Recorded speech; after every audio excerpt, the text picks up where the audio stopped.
warahmatullahi wabarakatuh. Waalaikumsalam warahmatullahi wabarakatuh. Bismillah, alhamdulillah, wassalatu wassalamu ala rasulillah Muhammad ibn Abdullah wa ala alihi wa sahbihi wa mawala. La hawla wa la quwwata illa billah. Rabbi ishrah li sadri wa yassir li amri wahlul 'uqdatam min lisani yafqahu qawli wa saddid lisani wa hidayati bi hadhi sayyidina Muhammadin sallallahu alaihi wa sahbihi wa sallam.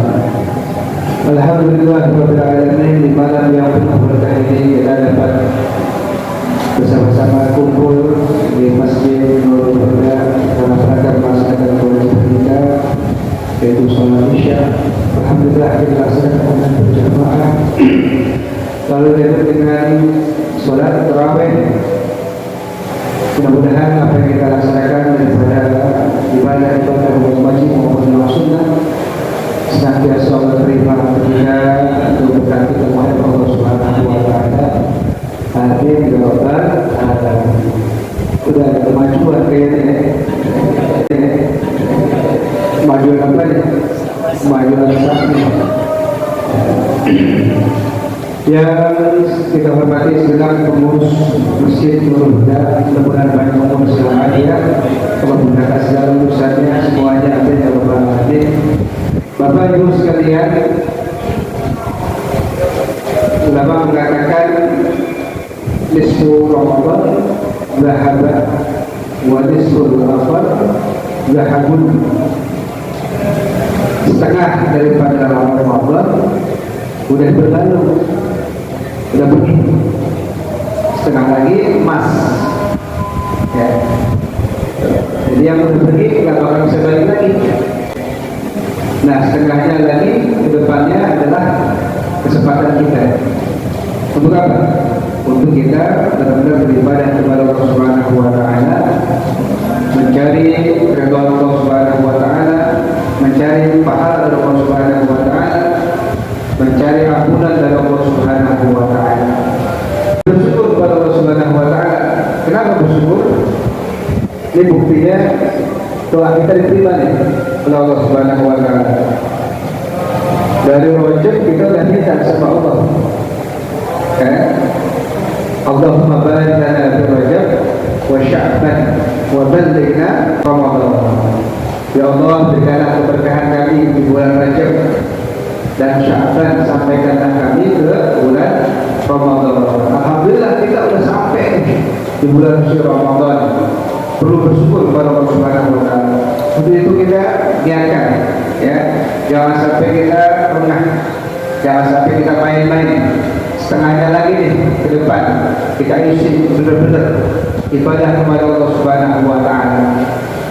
Hadirin sekalian, Rasulullah SAW bersabda dalam hadisnya, Asyamu wal Qur'anu yashfa'ani lil abdi yawmal qiyamah. Puasa dan Al-Quran nanti pada hari kiamat akan memberikan syafaat kepada hamba, pada kita yang menjalankannya. Puasa ada di bulan suci Ramadan.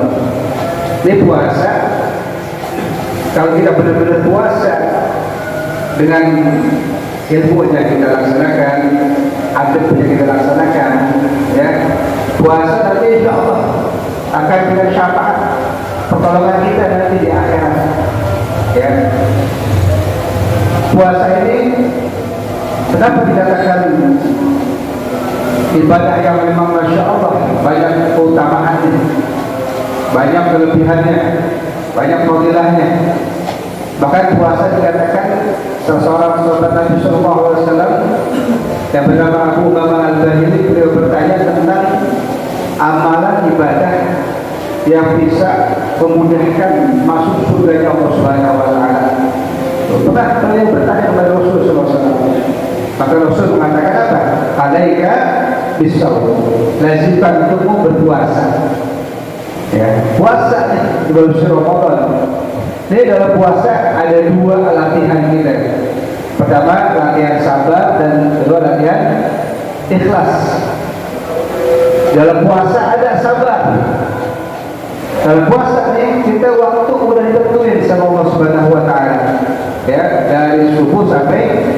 maghrib. Bisa nggak kita cepetin? Enggak, karena memang perlu kesabaran. Walaupun cuma tinggal 2 menit atau 3 menit, nggak bisa kita cepetin tuh puasa. Tapi kalau tarawih, sholat, ya yang lainnya ibadah bisa. Kayak tadi tarawih bisa kita cepetin, atau bisa lambat santai. Kalau diberitahu tuh 10 menit, 20 rakaat, kayak bisa nggak kira-kira? Bisa. Tuh, tapi puasa nggak bisa. Lalu puasa juga bisa melatih ikhlas, ya, keikhlasan kepada Allah Subhanahu Wa Taala. Nggak ada di kita nih ketika berpuasa kepengen dipuji, wah kami paling lemes dalam puasa, nggak ada. Karena puasa itu adalah ibadah batinnya, hanya Dia sama Allah yang tahu. Jadi nanti setelah kita selesai puasa, ada dalam tubuh kita, dalam kepribadian kita, yaitu sifat sabar dan juga sifat ikhlas kepada Allah Subhanahu Wa Taala. Ya. Nah, puasa yang bagaimana tuh yang memberikan syafaat kita nanti di akhirat. Tadi itu dikatakan, ya puasa yang kita jaga benar-benar, ya, daripada hal-hal yang membatalkan puasa dan juga membatalkan pahala puasa. Nah, kita sering dengar itu, ya, hal yang membatalkan puasa, makan minum dan sebagainya. Juga yang membatalkan puasa apa? Ya, jiwa, ngomongin orang, apa lagi? Namimah, ya, pandang dan syahwat, itu hal-hal yang kita harus hindari ketika puasa. Jangan kita puasa juga ngomongin orang, gibahin orang, ya, ngomong atau kita kemana, jalan-jalan, lihat ini, lihat itu, jangan. Udah di rumah aja kalau bisa, kalau ada keperluan. Kenapa? Sayang ibadah kita, bisa habis tuh puasa kita. Di zaman Nabi SAW ada 2 orang perempuan rajin puasa, sampai-sampai nahan puasa sampai mau meninggal, saking kuatnya nahan puasa, dipanggil sama Nabi. Ya, akhirnya setelah di hadapan Nabi dikasih gelas wadah, disuruh muntah tuh satu perempuan, dimuntahin ternyata bisa. Nah, isinya apa? Ketika dimuntahin isinya darah, nanah, bangkai dan kering kecil. Yang satu lagi sama, disuruh begitu. Kata Nabi apa? Kalian berdua menahan hal-hal yang diharamkan oleh Allah Subhanahu Wa Taala, tapi jangan menahan hal yang diharamkan. Dari puasa juga ngomongin orang tuh, jangan sampai, ya. Nah, insya Allah puasa kita benar-benar kita jaga, ya. Bisa memberikan kepada kita syafaat nanti di akhirat. Tadi yang kedua, Al-Quran. Nah, Al-Quran kita baca, ya, kalau bisa kita hafamin di bulan Ramadan ini. Apalagi kita baca di rumah, ya, rumah itu yang dibacakan Al-Quran akan memberikan keluasan bagi penghuninya. Malaikat datang, setan menjauh, kebaikan banyak itu. Itu Al-Quran tuh yang memberikan keberkahan dalam rumah tangga. Makanya kalau insya Allah kita rajin baca Al-Quran di rumah tangga, di rumah kita, jauh itu perselisihan, keributan. Ya, itu kalau kita tidak pernah baca Al-Quran, cuma buat pelajaran doang untuk Al-Quran, di rumah jadi keruh, nggak enak, ya, berantem mulu. Lagi sama bini berantem, bapak sama anak berantem. Kenapa? Nggak ada keberkahan rumah itu. Nggak dibaca Al-Quran. Kenapa? Ya ada setan di situ. Ya, itu Al-Quran. Bahkan dalam hadis dikatakan panjang nih. Kata Nabi, siapa orang yang baca Al-Quran dalam sholat keadaan berdiri, satu huruf memberikan 100 kebaikan. Tuh, satu huruf 100 kebaikan. Kalau duduk ke sholatnya baca Al-Quran, ya, satu huruf 50 kebaikan.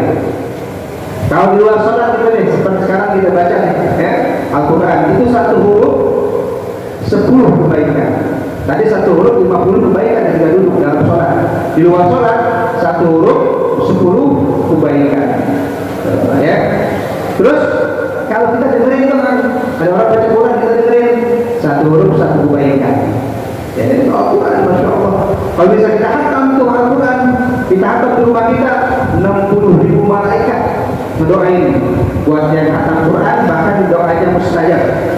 Ini tadi misalkan Quran sama Allah Subhanahu Wa Taala dimurahkan rezeki, panjang umur, seorang anbiya, ya, yang belum punya anak, dan punya anak, yang belum punya pekerjaan, yang minta pekerjaan, khusus Fatimah terutama, baca Quran, hatamin, itu ada doa yang Masya Allah dan Allah Subhanahu Wa Taala mustajab, ya.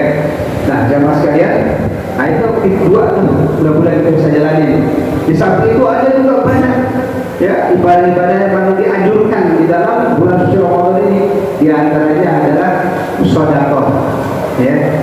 sodakoh. Ini sodakoh melatih kita jangan sampai pelit. Tahu pelit nggak? Pelit tahu nggak? Pelit itu butuh kasir ya, pada kuning. Ya, apa lagi? Iya deh pokoknya. Nah ini orang pelit naudzubillah nggak bakal masuk surga. Ya, al-bakhil baik min Allah, baik dengan baik min Allah. Orang yang itu jauh daripada Allah, baik min rahmati, baik min azabi, jauh daripada rahmat Allah, dekat kepada azab Allah. Ya, makanya ketika neraka itu diciptakan oleh Allah Subhanahu Wa Taala, neraka tanya sama Allah, Ya Rabb, lima khalaqtani? Wahai Tuhanku, untuk apa kau ciptakan? Neraka nanya kepada Allah Subhanahu Wa Taala, sudah diciptakan. Apa kata Allah Subhanahu Wa Taala? Ya, likul mutakabirin wa bakhilin, wa likul bakhilin wa mutakabirin. Ini neraka diciptakan, ya nanti khususnya buat orang yang pelit sama orang yang sombong. Naudzubillah.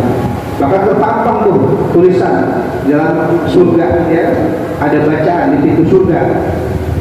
Anti muharramatun ala kulli bakhilin wa akim wa namam. Ya, surga itu ada tulisan di pintunya. Terpampang apa bacaannya? Engkau surga nggak boleh, haram, dilarang, dimasuki oleh siapa? Orang yang pelit, orang yang tukang ngadu domba, sama orang yang melawan sama orang tuanya. Ya kita harus hindari itu. Ya, ini pelit tadi itu, ya bisa menjerumuskan ke neraka dan hal-hal yang bisa membuat binasa. Pelit, jangan sampai kita bisa ada sifat pelit diri kita. Ya, tadi propro lewat isi nggak? Isi, ya siapin tuh, kita mau tarawih 2.000 atau 10.000, 5.000, biar kita dikatakan orang pelit. Karena orang pelit naudzubillah muhlikat, hal-hal yang bisa membahayakan, membinasakan. Yang kata Nabi salasun muhlikat, ada 3 perkara yang membinasakan manusia, menjerumuskan ke neraka. Apa pertama? Syuhud mukok, ya, toyib, butut kasir, padat kuning, ya. Yang dituruti yang pertama nih, bakhil. 3 perkara yang membinasakan manusia. Yang pertama bakhil, pelit. Tuh, jangan pelit makanya. Orang kalau pelit, ya susah susah hidupnya. Tapi kalau nggak pelit, gampangin. Kalau mau kaya, jangan pelit, ya, munfik, keluarin hartanya.